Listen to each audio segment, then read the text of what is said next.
What's up, guys? Jason up, New Age Revolution Cave for a surprising pickup video. A viewer mail, friend of the channel, of course, most famous friend of the channel. Well, one of the most famous friends of the channel, G.I. Joe Ron, has made yet another contribution to the cave, and we're going to go through all of that. Now, I knew some of the stuff I was getting, but then he goes and just throws in a bunch of extras, as he always does, and just makes me happy. So let's get into it. First we've got some GI Joes, and I'm here to make the announcement that the GI Joe collection will come to a close after I complete 1986. That's right. I'm sorry, all of you who wanted me to keep going into 87, 88, 89. We weren't going to go any further than 89. Look, we hit it pretty hard in the beginning. I was going nuts with it. I got all of 83, 84, 85, and almost 86. And I don't really know any of the 87s except Big Boa, my favorite of the 87s, which I have, and he will be proudly displayed. And there are so many figures for 87. So many figures for 87. And I know I'm not going to do it. I know I'm not going to, put the effort into it, and I know I'm not going to put the money into it. So don't worry. Something will replace G.I. Joes. It's already moved on to VHS tapes. It's going to move on to other stuff. Don't worry. The collection will never end. We've got WWF magazines to buy if that feeling hits me. I've always wanted to complete the 1980s, the entire 80s of Pro Wrestling Illustrated. It'll always go. The Double Dragon figures I still wanted to get at some point. I'm going to be making a couple of visual changes to the room. Don't worry. We're not getting crazy. But the back wall, the couch wall, I've never been happy with. So I've decided to put up some special... I'm gonna hang the most special to me artwork that I can that I could ever have. There's still going to be room for the framed bags, and some of the other stuff will come down, like the Atari, the ET Atari thing, that'll probably come down unless I can find a space for it. The Double Dragon poster will come down. The Pac-Man I don't know, but I'm gonna decorate the back wall with the only artwork that I really care about, and it represents me in childhood, and you'll see, and you probably might even know what it is, but that's going to clear up some ceiling space. I have a drop ceiling, but then I have just this weird solid drywalled portion of the ceiling where I've been hanging some LJN posters. And that is unused, that is untapped real estate. So I'm going to hang smaller carded things if they come in, if I get them. There's nothing really now that could go up there except the American Gladiators in the on card. But they're in a shelf. But yeah, I carded stuff I'm going to hang on the ceiling.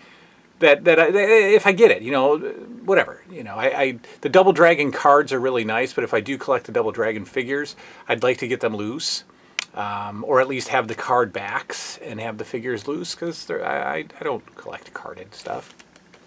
It's a shame to have carded stuff.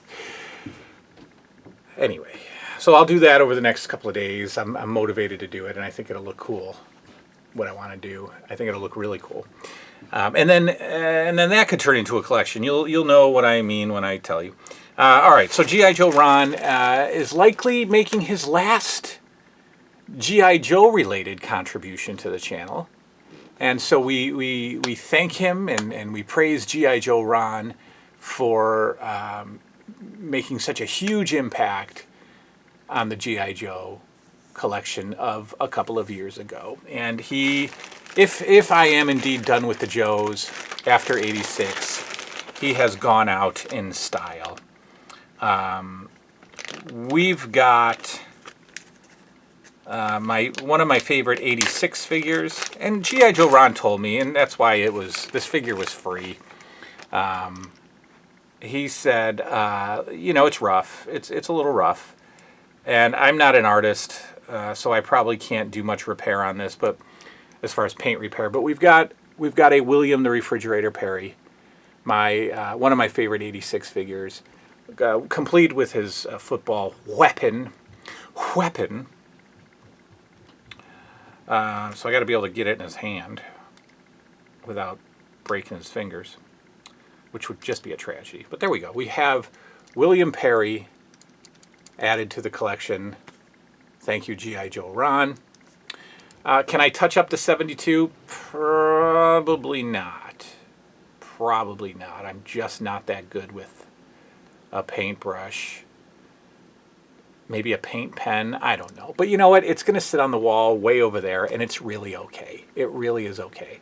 We got William Perry. G.I. Joe Ron also included no other figures per se, but he's making my job a lot easier and a lot cheaper with what he did send me. He sent me, for the Bats figure, he sent me the back bling, as the Fortnite kids say, and one of the attachments. Bats has three or four hand attachments, and I've got, I think it's three, and then he holds one, because this backpack holds three attachments, and I assume his hand is one attachment. So I've got the back bling and the one attachment. That's going to save me money when it comes time to just buying a incomplete Bats and saving some money on that. Along the same line, we've got gear for Dial Tone. We've got some gear for Dial Tone, his weapon, and his back piece. So again, that'll say, an incomplete Dial Tone is cheap. And again, same thing. We've got the accessories for Beachhead. So again, an incomplete Beachhead will be a heck of a lot cheaper. And so that will allow me to finish those figures for probably less than $40 each, for sure. They're $79, $80 figures complete. That only leaves me with the 1986 Brazil figures, which they're all repaints. They're all $80, $90, $100. I can't guarantee I'm going to do it. I still need Bats, AVAC, Beachhead, and Dial Tone. So, well, let's confirm that. Oh, and Serpentor. I have Serpentor. I need some gear. Yeah, Beachhead, the fridge is all set. AVAC, Bats, lift ticket. What did he give me? Dial Tone. He gave me Dial Tone's gear. Yeah, I needed that. So, yeah, lift ticket I need. Serpentor's gear I need. AVAC and Bats.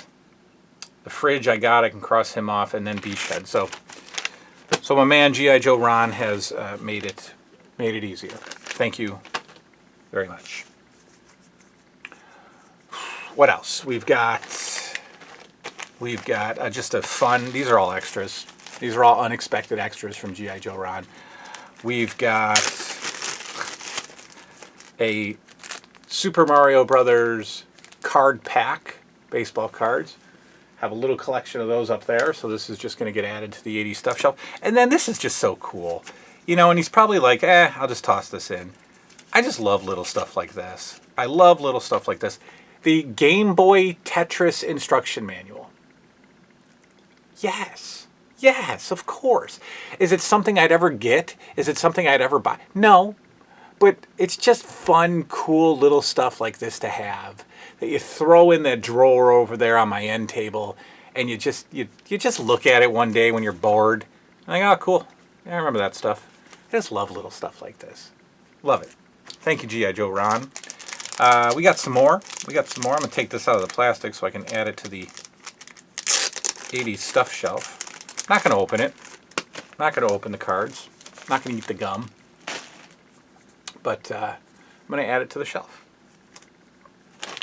We've got this cool book that I have seen before. It's designed after a Trapper Keeper, and it's Just Can't Get Enough Toys, Games, and Other Stuff from the 80s That Rocked. And again, this was how the channel started. This is how the channel started. You know, I wanted to do this. I wanted to do... I wanted to write a book. I wanted to write the Whatever Happened to Friday Night Pizza, or Whatever Happened to Pizza Night. I don't know. I wanted to do that. And I never did. But that's how the channel started. And this just has a ton of stuff about toys and stuff of the 80s. I have a couple of these, 80s toys, books. There's the LJN section. And they're just fun to go through. And they always trigger me to want to buy something. There's an Elf section, so that'll be fun to look through. So G.I. Joe Ron sends that over. This book is retailing for $18.95. And I think that people bought this. I really think that people spent money on this and bought it in good amounts. And I could have done this. I wanted to do this. I wanted to write a book, and I can't now. It's been done to death, and I don't have any ideas of what to write. I mean, nobody wants a book of stories or a book of personal recollections of childhood, kind of the written form of what we do here. Nobody wants that. So that is cool. Then of course, as he does, he supports my habit. Ron, G.I. Joe Ron is an enabler. He feeds my habit. And what is my current habit? VHS tapes for the mini Blockbuster. And G.I. Joe Ron comes through with a clamshell, a beautiful clamshell of Jingle All the Way, a very fun Christmas movie. Clamshell of that. And then four, okay, so another movie, a must-have 80s movie, Tom Hanks and Shelley Long, The Money Pit. A couple buy their dream house, and it's just a nightmare from the moment they purchase it. That should be like the tagline of the movie. For everyone who's ever been deeply in love or deeply in debt, The Money Pit. Good movie. Which, is that the movie where Tom Hanks has that ridiculous laugh? Where he just goes, ha, ha. I can't do it. Or was that Big? That wasn't Big. What was that movie where Tom Hanks just like, oh no, it is, because she falls through like the floor. Something collapses. The tub collapses through the ceiling. And at that point, he's just completely lost his mind. And he just goes on this ridiculous laughing fit. And it's hilarious. Then he sent me 4 non-movies. Oh, wait, I'm wrong again. He sent me another movie. Smokey and the Bandit. Smokey and the Bandit on VHS. A wonderful, fantastic 80s car movie with one of the most, where is he? One of the most goofy, ridiculous 80s actors. Burt Reynolds is just like, and I don't know if it was from the Jeopardy, what's his name? My favorite comedian, man, I can't remember. Norm Macdonald, doing wow, Burt Reynolds. That like made him schlocky in my mind, but I've always thought Burt Reynolds is just a spoof, just a character, just a goof. But great movie, Smokey and the Bandit. And then he sent me, as I've been trying to say, 3 non-movies, but still some pretty cool stuff. Mr. T's Be Somebody or Be Somebody's Fool. So I'm getting, and the paper fell off. I'm gonna have to re-glue that, but I'm getting the impression that it's kind of like a stay in school, don't do drugs, and be somebody. Special appearances by New Edition. Cool. So Bobby Brown's going to do some jamming on this. Nobody knows how to be somebody better than Mr. T, and now he wants you to be somebody too. Here's a brand new video for children and teenagers that's a rompin', stompin', poppin', and breakin' hour full of fun and entertainment and some very good advice. T-style.